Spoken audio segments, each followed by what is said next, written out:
তোমার কি কাউকে সন্দেহ হয়? তুমি বলো আমাকে, আমি কঠিন শাস্তি দেবো। আরমান, তোমার ঘরে মা বোন নেই? টুপি, তুমি কি করে পারলে এরকম একটা কাজ করতে? স্যার আপনি প্রুফ ছাড়া আমাকে চার্জ করুন। একটা মেয়ে আননেসেসারি তোমার সঙ্গে মিথ্যা কথা বলবে? স্যার বলতে পারে মিথ্যা, I don't know. Arman problem কি? শুরু থেকে পিছিয়ে লেগেছো আমার। আজকে যেটা করছো এটার জন্য কখনো মাফ করবো না। খুব সাবধানে থেকো, যে কোনো সময় উল্টাপাল্টা যে কোনো কিছু হয়ে যাবে। ও তোমাকে কি বলে গেল? আমাকে থ্রেট দিয়ে গেছে, বসে উল্টাপাল্টা কিছু করবে। আমার অবাক লাগে একটা ছেলে এত নোংরা কিভাবে হইতে পারে, তারপর অনেক একটি স্টুডেন্ট। আমি কালই তোর ইউনিভার্সিটিতে যাব, ওকে কোর্সে একটা চড় মারবো।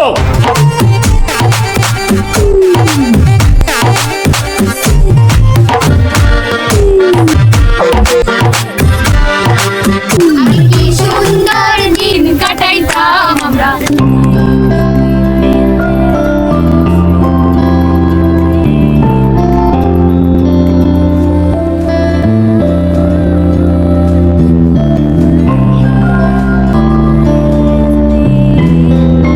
খালি তাকায় থাকে, কোনোভাবেই সুযোগ পাইতেছি না কেমনে কি করবো।